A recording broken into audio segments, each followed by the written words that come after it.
discuss about African African music or Caribbean traditional folkloric music as it pertains to Africa, I should say.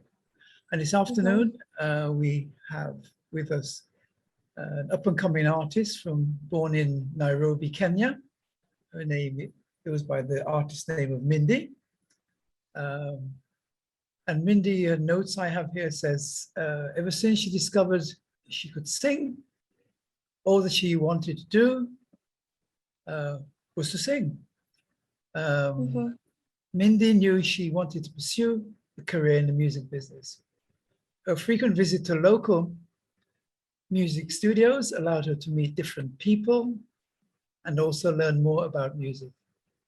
She's also a voiceover actress who've recorded DJ drops, jingles, voiceovers for hundreds of DJs and amazing music business startups for radio, TV, and YouTube. Founder of Drop by Mindy branding agency, where artists and DJ come to get branding materials for their products. We have Mindy. Her inspiration comes from people around her, and her passion and her love for music is abounding. So let me introduce Mindy to you. Good afternoon, Mindy. Good afternoon, how are you? Very good, very good, thank you very much. I'm actually sitting in St. Kitts, West Indies, and with technology, we can talk to you all the way over in Nairobi, hoping to get something really nice to broadcast in China. So okay, sure. So let's have a go with it. Let me pose a couple of questions to you, okay? The first question I'll ask you, what do you think are the differences in the expression between traditional music and modern music, as it relates to African and Caribbean music?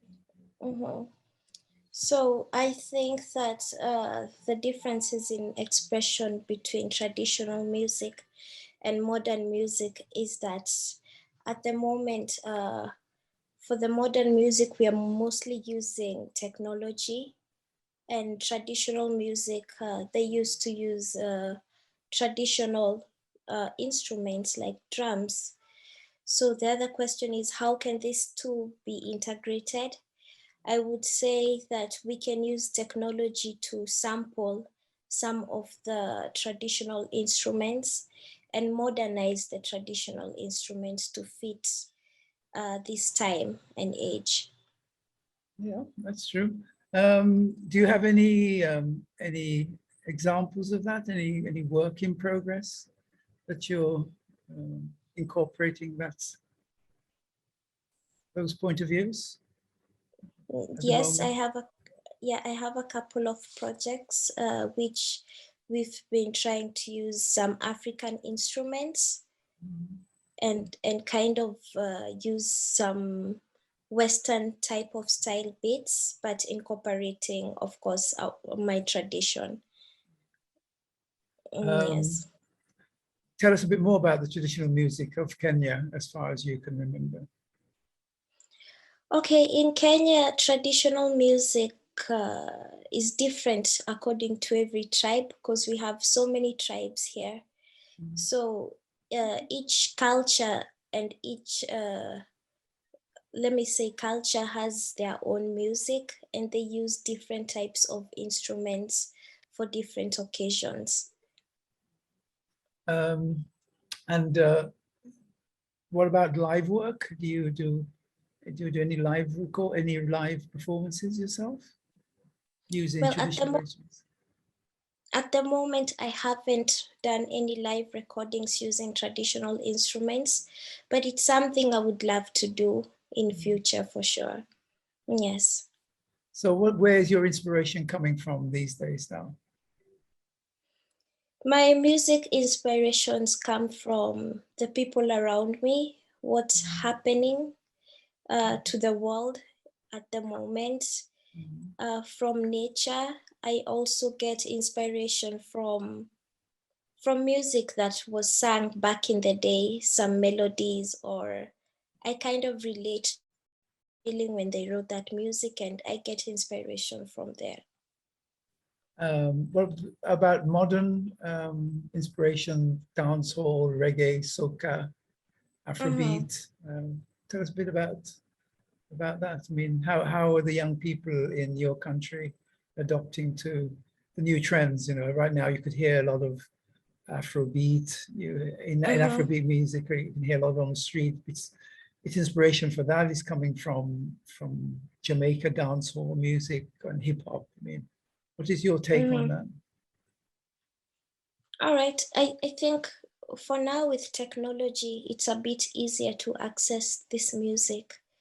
I mean, with just your phone, you can be able to access so many genres, and that broadens our horizon as artists to get inspired by different musicians from different countries.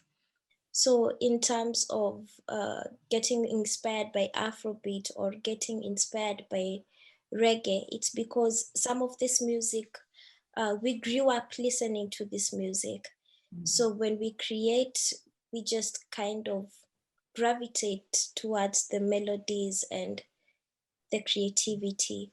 Yeah, but the internet has made it very easy to access different type of music. Yeah, I think so.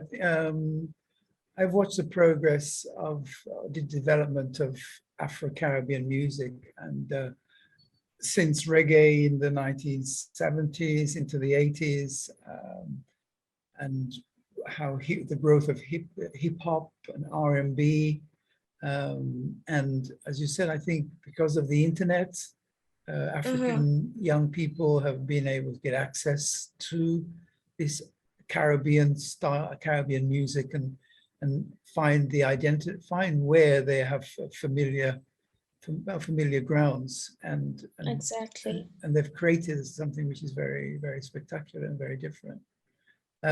You've done some recordings lately. Tell us about that. Yes, I have a song that I cherish very much. It's called Little Drummer Boy, but it's a fusion between the Caribbean and the African vibes.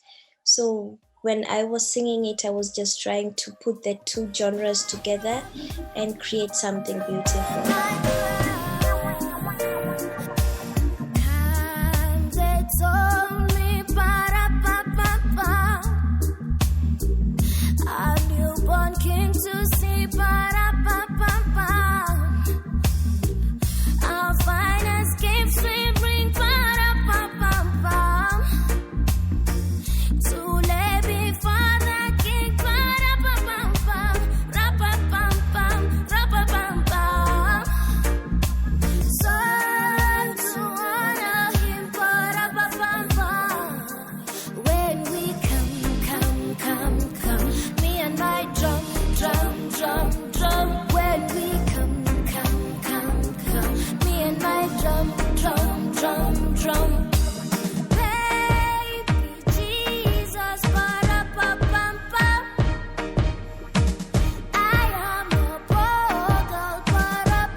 I like So, it. you like it? You like yourself, Yeah. huh? Yeah. I hear some marimba in there, some African marimba. I hear the whole orchestration. It's really good fusion between Africa and the Caribbean there. And of course, with Yeah. the European Christmas carol. So it's a mix of everything. Yeah, fusion. Yeah. And, technology, just like this interview, you know, it's amazing how we can bring these things together. So I think the future is very exciting for practitioners, and I think Africa and the Caribbean, there is a wealth of culture and a wealth of material, raw material, cultural heritage that we can draw from and create something very, very special. Yes. I think this song is it's pointing in the right direction. I believe. Did a very good job with that one, I must say that. Thank you. Thank you. Yeah, I believe it's a beautiful song. It sounds amazing. Yes. As for future collaboration, do you have any plans at all with working with Caribbean musicians? Yes, of course. I would love so much to work and collaborate with Caribbean musicians, because I'm pretty sure I have something to learn from them, and maybe they have something to learn from me as well. But it's something that I look forward to in future. Yes, I think when we've invited some other stakeholders or artists, producers, and historians who will be here to share their knowledge with us, and then we'll be able to see a picture will emerge, where we hope that we can see how traditional African music has entered into the Caribbean through the traveling of the African diaspora to the Caribbean, the slaves, and how it fused with Europeans through the Spanish or the French, the Portuguese, and how that music were developed and moved on to North America. And I think it's going to be very interesting to see how all this picture emerges and how this sort of mosaic of culture will be evident. Yeah, I thank you very much for coming, and tell us any more plans for videos and stuff like that. Will we see anything of that view? You have any videos coming at all in the future? Yes. I have a couple of projects that are coming in the future. I'm very excited about it. Yeah, and I'm hoping for the best. Okay, thank you very much indeed. I think we're very happy to have you, and we wish you very good luck with everything. Thank you very much. I'm happy to be here. Thank you. Bye-bye. Bye.